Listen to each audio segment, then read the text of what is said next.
Good morning, good afternoon, good evening from wherever you are listening to us. My name is Jacqueline Asimwe and I am hosting Footprints, a podcast of and about our senior citizens, their journeys, their stories, their highs, their lows, and their advice to those that are growing up after them. Today, my guest is Arthur Blick Sr. We are very pleased to have you on Footprints today, and I'd like you to tell our guests a bit about yourself. Going way back in time to as far as you remember, what is, looking back to your childhood, a favorite childhood memory? A favorite childhood memory. Well, one thing when I was still a young fellow, I had whooping cough. Oh. So I really became a small guy. And my brother Paddy was a big bully, used to bully me a lot. So I used to see my mother running after, because he used to beat me a little bit. Then I see my mother running after him, giving him a few blows also. So that one brought about that I should also do some exercise. So that at least I can. Imagine the reasons people do exercise. Yes. So I started with early in primary. I also started boxing in primary 6. So as to be able to meet my brother. Yes. So that is what made me very competitive in everything I did. So when we also started motorcycle racing, then I started beating him. So that I was very happy that now I'm the one who was beating him. Oh my goodness, yes. So those are childhood memories. I know it took me up from there. That is what motivated me to become a good person and better person. Match up with him so that I can also start eating. Yes. So I excelled in most of the sports because of that, until we were par with my brother now. So how did you discover sports? How did you discover that was your thing? You see, our mother was a sportswoman. She used to ride bicycles. She used to play football with us. Our people there in Masaka, in the village where she used to stay. So she liked sports a lot. So she also took us for sports. Whenever there was motorcycle racing, like people, they would take us to go and watch. Rally cars used to pass near Nambole Stadium. We used to stay at Wayogate up behind there. We used to come on the road and watch it. Then one day we said, we also do this one. Motorcycle racing in Nakibo Stadium. We used to go there, watch the big carousels or the Indian riding.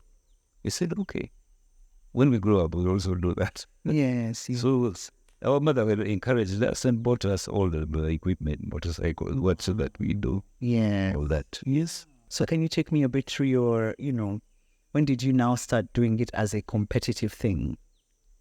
Well, I did boxing as well from primary 6 onwards. I did a bit of competitive in the flyweight, started with flyweight, went up to featherweight, went up to lightweight. I did several weights as I was growing up. In some of the sports. Then rugby. Yes, rugby. As well. Oh my goodness. See, yes. The sports I was doing, the motorcycle racing I was doing, needed a lot of physical energy. Because people are saying that you just sit on the bike and take yourself. But then there's a lot of work you do on the motorcycle. Changing gears, I don't know how many thousand times you change gears in a race. You are standing on it, you remove your foot, you will put it in there. So you sweat a lot. You take a lot of energy. So then I had to do rugby at the same time for fitness. I used to do rugby and squash. Squash, this one. Yes. For speed. Yes. Once you are fast, everything else you do, you'll be doing it fast. Yeah. How many medals did you win? And what was the span of your competitive sports? How many years did you do competitive sports? Competitive sports I did mostly was motorcycles and rally cars. I started rallying in 1972, I think. 2 years after I was born. 2 years, okay. And motorcycle racing I started in 65 when I was in senior C. Yeah. So that's when I started all the competitive sports until 1982 when I got this accident. So all my competitives were all the 660 trophies that I got during that period from all the different sports. Then I got this accident in 1982 in July 1982, 10th 1982 in Kakindo Stadium in Jinja. That's where I fell down. Somebody passed over my back and I got a spinal injury. I've been in the wheelchair now for 40 years. Yes. To date. Wow. Yeah. So that was the end of my competitive sport. The other then. But 660 trophies means you must have, that was your life. Yes. You did nothing else apart from sports. Yes. Wow. It is amazing just to think about that. Yeah. And it's such a meaning that if you had continued, you'd probably be in the Guinness Book of Records with the most trophies probably. Yes, yes, because I would have continued with maybe the lesser ones like driving cars and all that. At this age, I would have gone to cars. Yes. Yeah. So when you transitioned to rallying, motor rally, did you leave the motorbike? No. Or you were doing both? I was doing both. Oh, well done. Yeah. Okay. I was doing both at the same time. So And I was East African champion for 4 years and national champion for 14 years. wow. That's years. So Year after year after year. after year. Consecutive years. Yes. That's amazing. That's an amazing. Those are the main things that happened at that time. So that's a major transition coming from such a sporty life Yes. to a spinal injury. Can you just walk us through what were you feeling or wrestling with during that time? Yes. That's the most difficult thing, when you come from a very active life. Yes. Very active. It's all that sports, all this. And do nothing when you are doing nothing now. Absolutely. Just lying down the bed and all that. So when I got this spinal injury, I was, my back had to heal. So I was for 6 months lying on my back, on the bed. Everything I did on the bed. Yeah. So I couldn't get up. But after 6 months, then the back healed. I think that I could start sitting up. So I was there. I was thinking, what do I do now?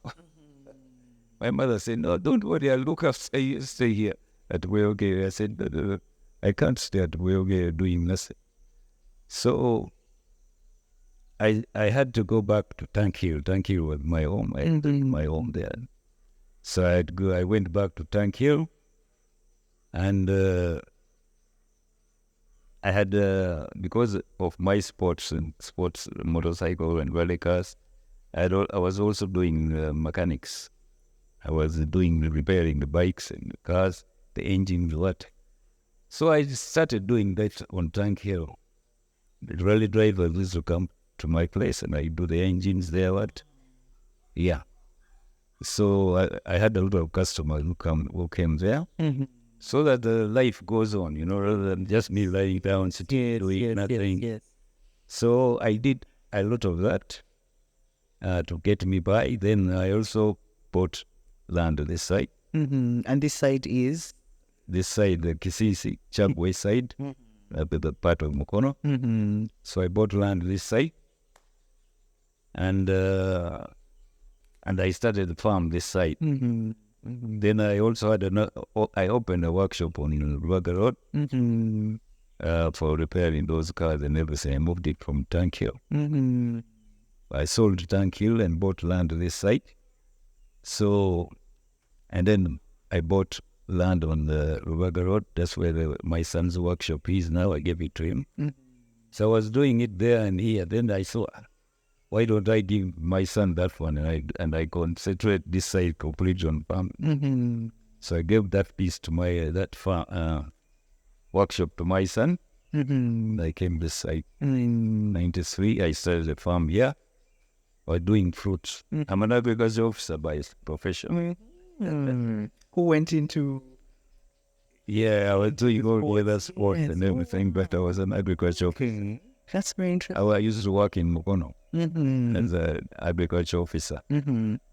Yeah, for about 5 years. Yeah. Then when Amin came in and the money was very little, my salary was 1,600 shillings. How much would that be now? Yeah. Well, it was worth it. It was in was that quite, but yes. but So this was the late 1970s. yes. But then when Amin came in, the money started dropping value, so I had to look for other things. I left the Ministry of Agriculture and went to doing workshop, and started a workshop first on 6th Street, then the other Rebecca Road. Then the accident came in, and those are the things that happened. And from the accident, you also said you started an association for physically. Can you tell us a bit about that? Yes. From the accident, after I got physically disabled, so I even when I came this side, before that, when I came this side, this side in 93, I joined politics. First, I joined politics. Then politics, how did I join? I became LC1 chairperson of the village. Up to date. Oh my goodness. Yes. That's about 20 years. No. 93, 90. Oh, 30. Yes. Oh my goodness. So up to Yes. I just became chairman also on the side. And I became district councillor representing physical disability on Mukono. Yes. Mukono Council. Then there was the election for parliamentary election. You know, they put in some slots for PWD there. So. Yes. So I stood. I stood for the PWD, but I was second to the other one who won. Daisy, Alex. Alex and Daisy, yes. I know him, yes. You know him. So he won. Now, during those elections, what I saw is that there were only 3 organizations which represented all the disabled people. There was one for the blind, one for the deaf, and one for women. But then most of the people are physically disabled, so that organization was not there. So I started to make that. I started to organize people. I started Kirika Rehabilitation there. We used to do some meetings there so that we make an organization of physically disabled. So that's when I made it. We made it. We tried to organize it, but then NODIPO is a national Union of Persons with Disability. Yes. Disability. Now for them, they said, no. We can't have a physically disabled because they are going to take up all of our work. So they were also trying to put it down so that we couldn't form this organization. Now what we did, we organized a few friends of mine, then they put me on the board. So then I argued from the inside now. Yes. Said, this is this. Until they agreed, they're okay. Let's let them make an organization. So we went, registered it as an NGO with the NGO board and what have you. And we registered it. So after that, about 2 years afterwards, James Mwanda was MP. Yes. I remember.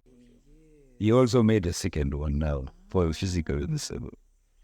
Yours was? For the physically disabled, and he also made one for the...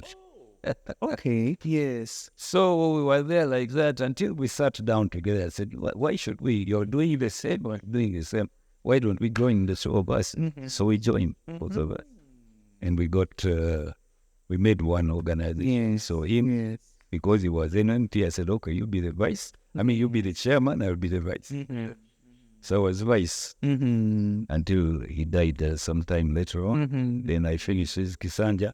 and went on in my Kisan. So now I'm still the chairperson.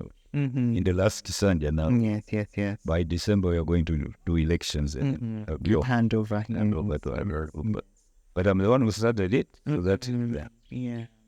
What do you think in the years that it has been running? What do you think it has achieved?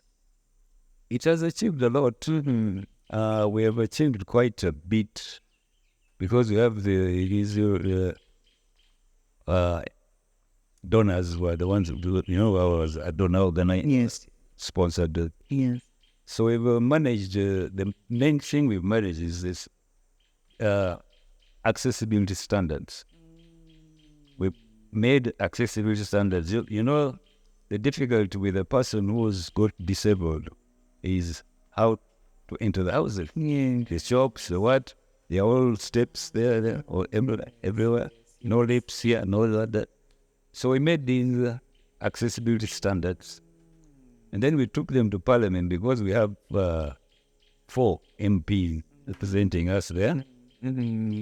So we passed this accessibility standard in Parliament that now all buildings are supposed to be accessible. Supposed to be is the key word. Yes. Supposed to be. They must be. Because if you are not, then we can take you to court. Say, why did you put this there? So that is what we did. So that is the main thing that we are very proud of. That we did the accessibility standard and Parliament passed them. Yes. And for those who don't know and have never been part of these processes, I don't want them to think that you wrote the standards today and tomorrow they are passed. It takes several years to do this advocacy, to explain why this is important, to get buy-in, to finally get standards passed. It's quite a journey. Yes, it is. Yeah. How long did that, from thinking about it all the way to being passed in Parliament, how many years did that take? It took us several years. Must be about close to 5 years before then Parliament passed it. Yes. Then now it is supposed to be implemented. Yes. Now even all the districts, all buildings are supposed to have accessibility. Yes. You see, Parliament has. Yes. Oh, yes, they have that big ramp. Yes. That big ramp there. Yes. Yeah. Now, if you go to Parliament, all the MPs never pass the steps. They also do the ramp. Yes, I know. So it actually works for everybody. When spaces are accessible. Yeah. Yes. Yeah. Wow. So then you go from that to starting a farm, and we've been talking about wine. How did you get into Blick Wine? I started a farm here with the fruits. So I was selling fruits to fruits, that is oranges, avocados, and mangoes. So I was selling them to Uchumi supermarket. I used to, there's good oranges, seedless one, big oranges. So those are the ones I used to sell there. And gonja and all that. So I used to make quite a bit of money out of them. Until Uchumi closed business. Sadly, yes. They closed business. Then I was just selling locally. And then which is not very worth it, locally here. Then Gaba Market is just across the lake from me. You can see it from here. So I used to sell there. Their prices are not good. So I said, let me see what can I now start doing which pays me better. So my daughter, Lisa, she's an architect. So she was working in Sudan. While she was working in Sudan, she had a mulberry tree, big one, quite an old one there. She made some wine out of it because she used to see me making wine on Tank Hill from those grapes I had on Tank Hill. So she also made some wine there. And when she came back, she brought me some, said, you taste this one, it's from mulberry. So I said, oh, that's good.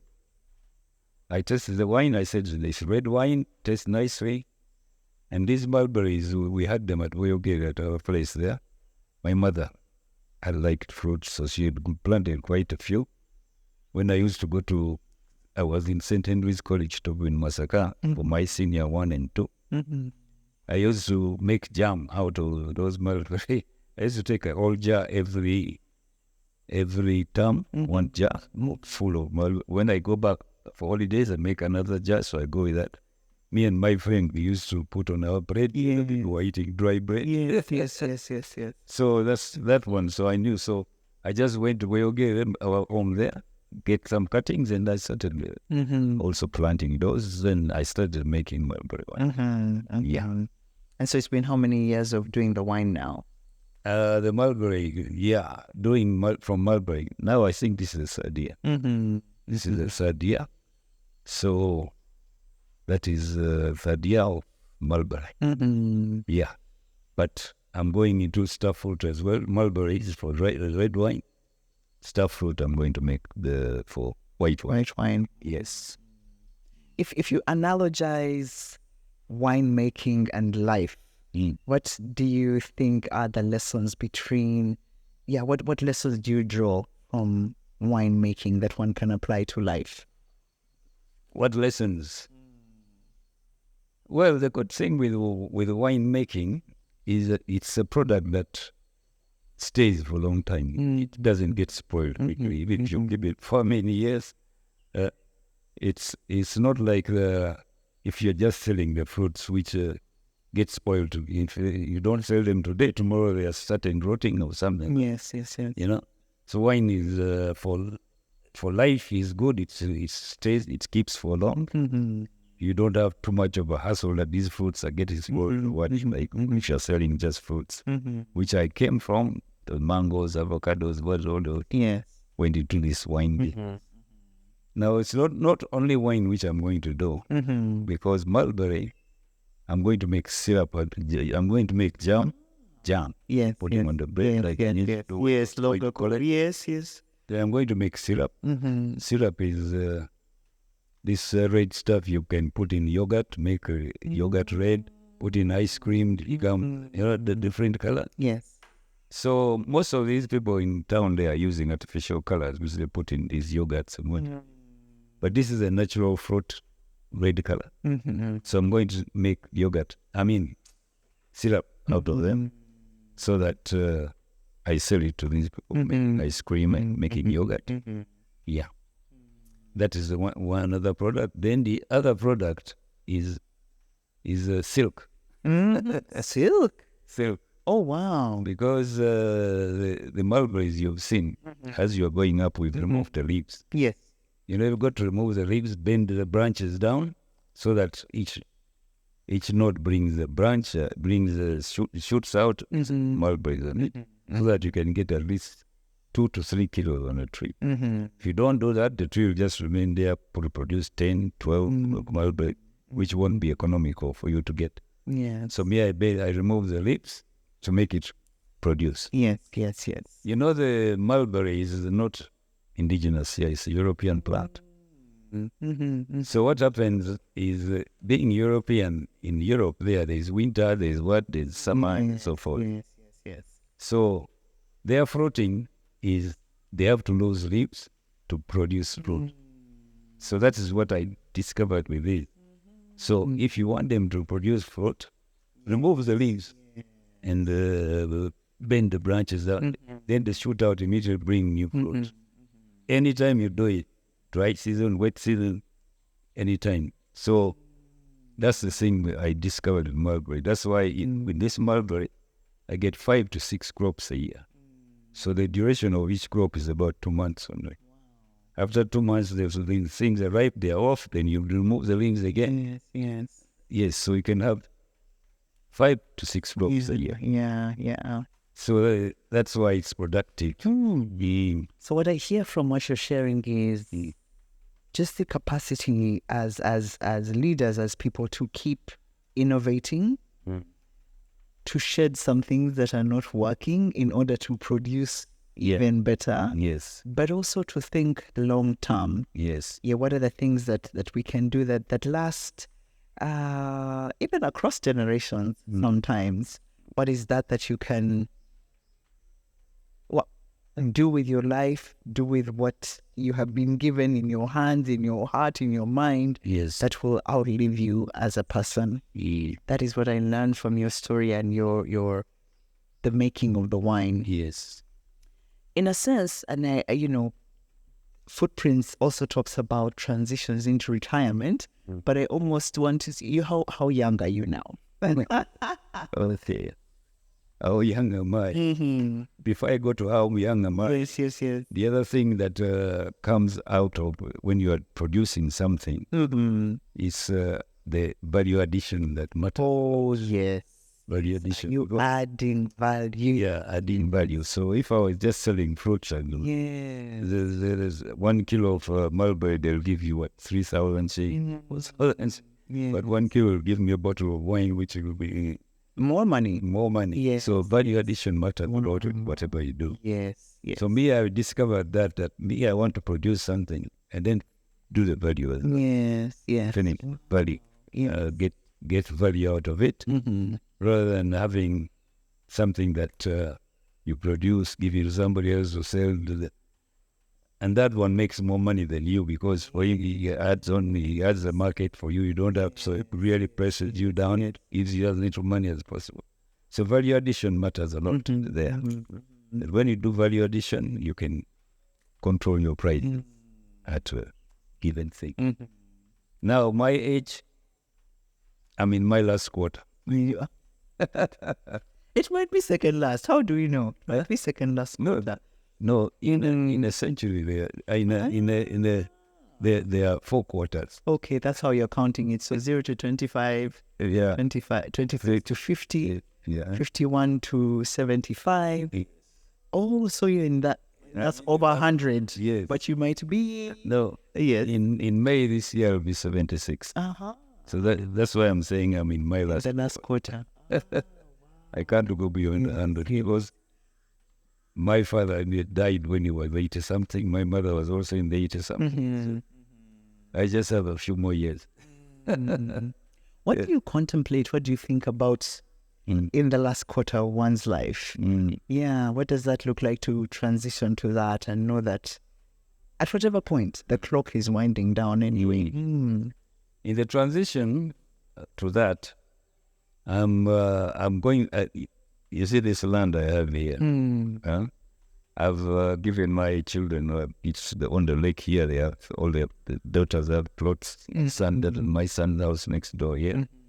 The other side, I gave it to my sister. She gave it to Navio. Then up there, we have a sports complex. We are going to build a sports complex up there. So the Blick sports complex. Yes. So that things continue. I mean, Blick. Yes. So a sports complex is going to have a track for bikes and cars.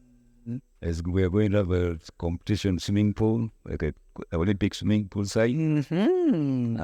Basketball, beach volleyball, netball, and all those squash. We are going to build it up there. So, and also, I want to put a zip line. You know, zip line? I do. Yes. I've ziplined over Bunyonyi. I've ziplined. I think when I visited Mauritius, yes, ziplining is amazing. I'm going, because you see right up to the top of that hill, still my property. So I'm going to come from up there, going downwards there. It's quite a long. This is the highest hill around here. So we're going to put a zip line there as well, and that will be that. So then here, these children are all going to build their houses here, and maybe they'll continue with the wine, or they can do anything else they want. So what I'm looking at is how are they going to take things forward. You know, these days, most children, if they are not told properly what's the value of this, what's the value of that, they start selling up. Yes, they do. They sell this off. When I would have sold it myself and buy something that I would have sold the land and bought a plane for myself. Yeah. Then they get a chance to sell it just like that. So I want to see that they don't get the idea of selling, so that they know the value in it when they get it. Yeah.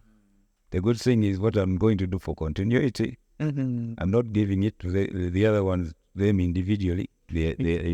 All of them have to sit down and agree. Yes. My father has done the same. So yeah, I think it's a good way to preserve. Yeah, to preserve. And elongate a legacy. And I see that you're still very connected with sports. So it didn't die just because the accident happened. It's in your blood. Yes, it is.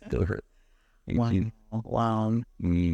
And if you're advising a younger leader now, especially those that are wheelchair bound, that have disabilities, or even that don't yet, because I think we all assume, yeah, what would your words of advice be? For politicians? No.